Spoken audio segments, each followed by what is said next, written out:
500 साल पुराने भविष्य मल्लिका के ग्रंथ में आखिर इस मंदिर के बारे में ऐसा क्या लिखा गया है जो कहता है कि जब यह मंदिर पानी में डूबेगा तो पूरी दुनिया का विनाश होगा। आखिर वो दिन कब आने वाला है। और ये भी कहा जाता है कि लगातार 800 सालों से जगन्नाथ मंदिर में ध्वज बदला जाता है, लेकिन अगर किसी भी दिन यह ध्वज नहीं बदला गया तो मंदिर 18 सालों के लिए बंद हो जाएगा। आखिर इसके पीछे का रहस्य क्या है। और एक बात और, मंदिर के मुख्य द्वार से प्रवेश करते समय 22 सीढ़ियां पार करनी होती हैं, लेकिन इसमें से तीसरी सीढ़ी पर पैर रखना सख्त मना है। ऐसा क्यों?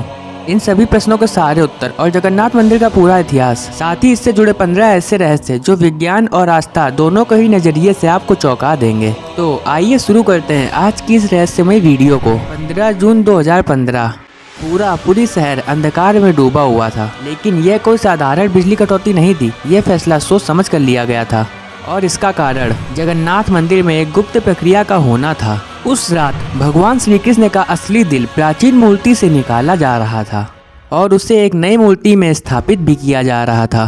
पूरी शहर को अंधकार में रखना इस प्रक्रिया का अहम हिस्सा था और इसे देखने वाले एकमात्र व्यक्ति ने जो खुलासा किया वह आपको झंझो कर रख देगा। लेकिन सवाल यह है कि आखिर ऐसा क्यों किया गया। और सबसे बड़ा सवाल, क्या भगवान श्री कृष्ण का दिल वास्तव में 5000 सालों से भी अधिक समय तक जीवित रह सकता है। जगन्नाथ मंदिर के नियम और कानून इतने सख्त हैं कि इस पवित्र स्थान में पूर्व प्रधानमंत्री इंदिरा गांधी, रविंद्रनाथ टैगोर और अंबेडकर साहब तथा साथ ही में गांधी जी को भी प्रवेश की अनुमति नहीं दी गई थी। जगन्नाथ मंदिर भारत के उड़ीसा राज्य के पुरी शहर में स्थित है और इसे दुनिया के सबसे रहस्यमयी मंदिरों में से एक माना जाता है। जगन्नाथ का अर्थ है जगत के स्वामी। बद्रीनाथ, द्वारिका और रामेश्वरम के साथ जगन्नाथ मंदिर भी हिंदू धर्म के 4 पवित्र धामों में से एक है। इस मंदिर का उल्लेख ब्रह्म पुराण, स्कंद पुराण तथा नारद पुराण में भी संबंधित है। ऐसा माना जाता है कि यह मंदिर सतयुग की शुरुआत से ही अस्तित्व में है और इसकी दिव्यता आज भी भक्तों को अपनी ओर आकर्षित करती है। जगन्नाथ मंदिर का सबसे बड़ा और सबसे अनसुलझा रहस्य ब्रह्म पदार्थ, जिसे हम भगवान श्री कृष्ण का दिल भी कहते हैं। यह ऐसा रहस्य जो सदियों से भक्तों और वैज्ञानिकों को हैरान करता हुआ आ रहा है। आइए जानते हैं इस मंदिर की पूरी कहानी।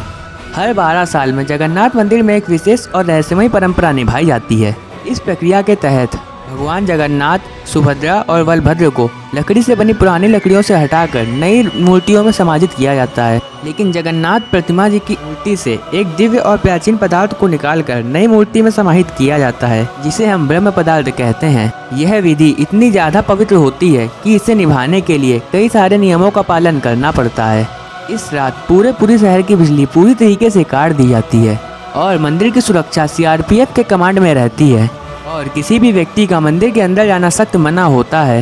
इस प्रक्रिया को केवल मुख्य पुजारी ही संपन्न करते हैं, लेकिन उन्हें भी ब्रह्म पदार्थ का रहस्य जानने की अनुमति नहीं होती है। इसीलिए उनकी आंखों में पट्टी बांधी जाती है और हाथों में मोटे दस्ताने पहनाए जाते हैं। यह प्रक्रिया इसलिए ताकि वह इस ब्रह्म पदार्थ को ना ही देख सकें और ना ही महसूस कर सकें। कुछ पुजारियों ने बताया कि उन्होंने जब इस ब्रह्म पदार्थ को छुआ तो उन्हें एक बहुत ही दिव्य शक्ति का अनुभव हुआ, जिसका तेज वह स्वयं सह नहीं पा रहे थे। लोगों का मानना है कि यह ब्रह्म पदार्थ और कुछ नहीं जबकि भगवान श्री कृष्ण का दिल है, जो आज भी 5000 सालों से धड़क रहा है। हम सबके दिमाग में केवल इस समय एक ही सवाल है कि आखिर भगवान श्री कृष्ण का दिल यहाँ पर कैसे आया और क्या यह वास्तव में संभव हो सकता है। इस अद्भुत रहस्य को समझने के लिए हमें समय के पहियों को घुमाना होगा और जाना होगा 3202 ईसा पूर्व ईस्वी में, जब भगवान श्री कृष्ण ने पृथ्वी लोक को छोड़कर जाने का निर्णय लिया। महाभारत के युद्ध के बाद कुरुक्षेत्र की भूमि पर फैले लाखों शब्द और कौरवों के विनाश ने हर व्यक्ति को झंझो कर रख दिया था। इसी विनाश के कारण गांधारी ने भगवान श्री कृष्ण को दोषी ठहराया। अपने 100 पुत्रों के शोक में डूबी हुई गांधारी ने कहा कि हे कृष्ण, जैसे ही मेरा 100 पुत्रों का वंश समाप्त हो गया, ऐसे ही तुम्हारे यादव कुल का वंश भी आपसी लड़ाई में लड़कर समाप्त हो जाएगा और 36 वर्षों के भीतर तुम्हारी द्वारिका समुद्र में समा जाएगी। 36 वर्षों बाद गांधारी का यह श्राप सत्य साबित हुआ। द्वारिका में एक दिन आपसी लड़ाई में नशे में चलते यादवों ने एक दूसरे को मारना चालू कर दिया। इस घटना के बाद द्वारिका नगरी भी समुद्र में डूब गई।